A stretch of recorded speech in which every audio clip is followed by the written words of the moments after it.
Think about the last time you asked a colleague why a process is done a certain, maybe totally inefficient way.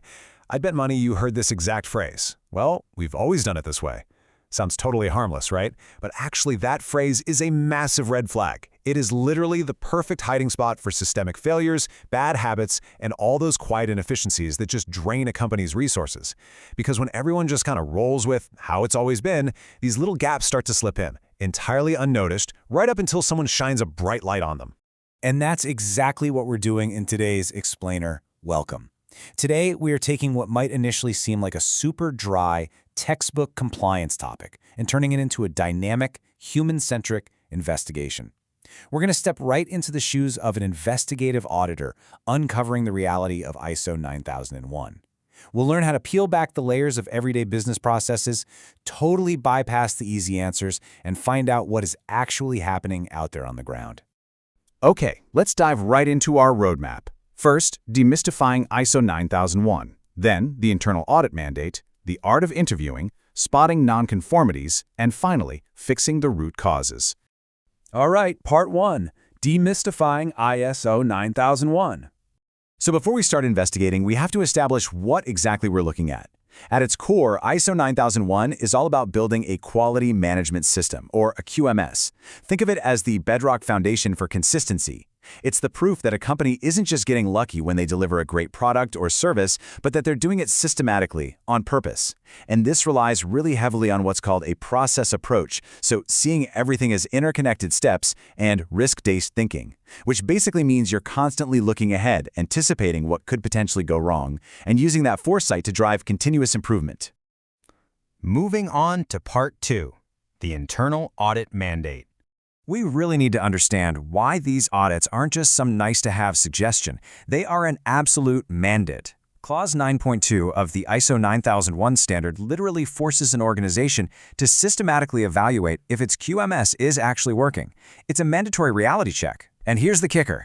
Auditors must be completely independent from the area they're auditing. I mean, you can't objectively investigate a process you are personally responsible for running every day, right? Human nature just makes us blind to our own shortcuts. Plus, your findings have to be driven by hard, objective evidence. No gut feelings allowed here, and reported straight to management so nothing gets swept under the rug. Which brings us to Part 3, the art of interviewing.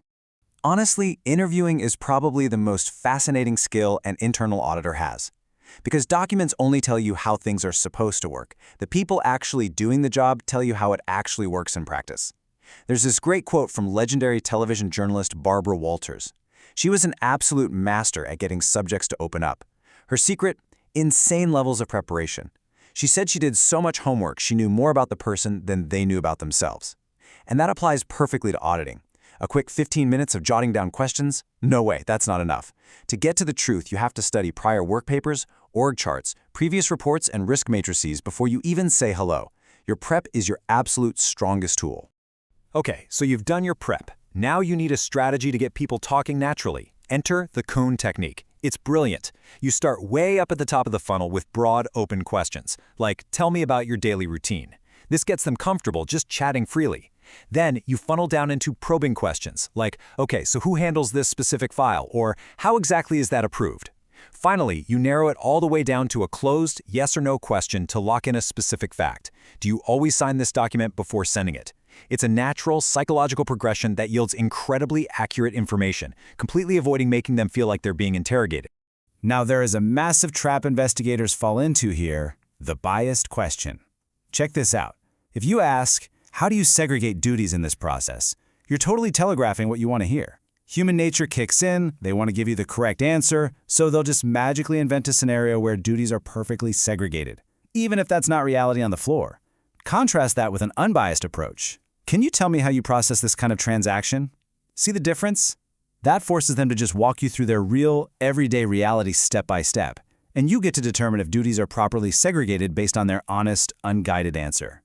A truly skilled auditor also has to be a bit of a chameleon. I mean, you aren't going to interview a CEO the exact same way you talk to a frontline worker. When you're with senior management, your approach should be formal, focusing on big picture objectives and concerns. With middle operating management, you treat them like respected colleagues, focusing on operations and the support they need. But when you're out on the floor with the operating personnel, be friendly, be approachable, ask about their daily tasks, and honestly, ask about their frustrations, because an employee's daily frustrations are usually the exact breadcrumbs that lead you straight to a broken process. Let's head into Part 4, spotting nonconformities. So you've done the prep, you've conducted brilliant interviews, checked the documents. What happens when your investigation actually uncovers a gap between the rules and reality? First, we have to classify it to understand the stakes. A major nonconformity, that is a massive red flag. We're talking a complete failure to meet an ISO requirement, a total systemic breakdown. That can literally pause a company's certification dead in its tracks until it's fixed. But a minor nonconformity, that just means the system is mostly there, but there's a slight inconsistency in how a rule is applied. It points to a weakness or a stumble, but not a total operational breakdown. And when you get out into the real world, manufacturing, IT, healthcare, you name it, you tend to see the exact same gaps over and over again. Things like finding an old, outdated procedure printed out and taped to a monitor, or finding work that was supposedly done, but there's zero signature or timestamp to actually prove it. Or, here's a classic, a customer complains, so the team just appeases them with a refund and closes the ticket without ever investigating why the complaint happened in the first place. These everyday examples prove something super important. Nonconformities rarely come from malice or intentional sabotage. They almost always just stem from simple human habits and the basic lack of follow-through. Which leads us perfectly into Part 5, fixing the root causes. So that lack of follow-through we just talked about is exactly why we have to focus heavily on continuous improvement.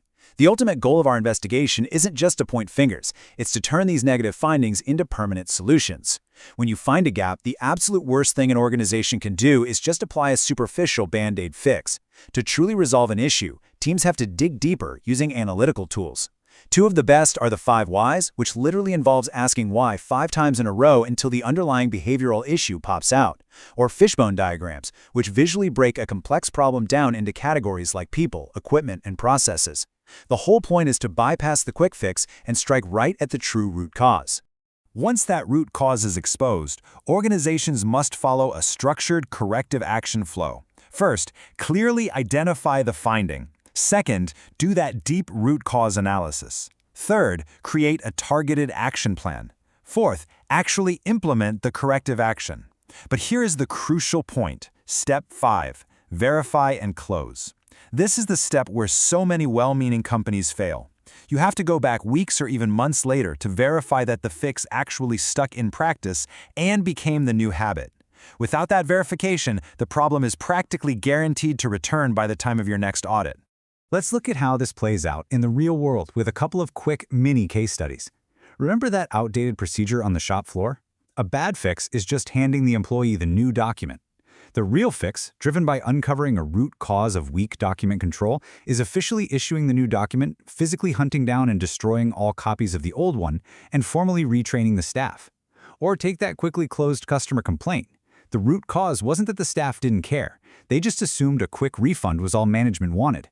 The actual fix, retraining the staff on proper root cause analysis and implementing a mandatory checklist that has to be completed before any complaint file can be closed. That is how you tangibly transform a daily business process. So we've seen how the phrase, "we've always done it this way," serves as the perfect hiding place for failure.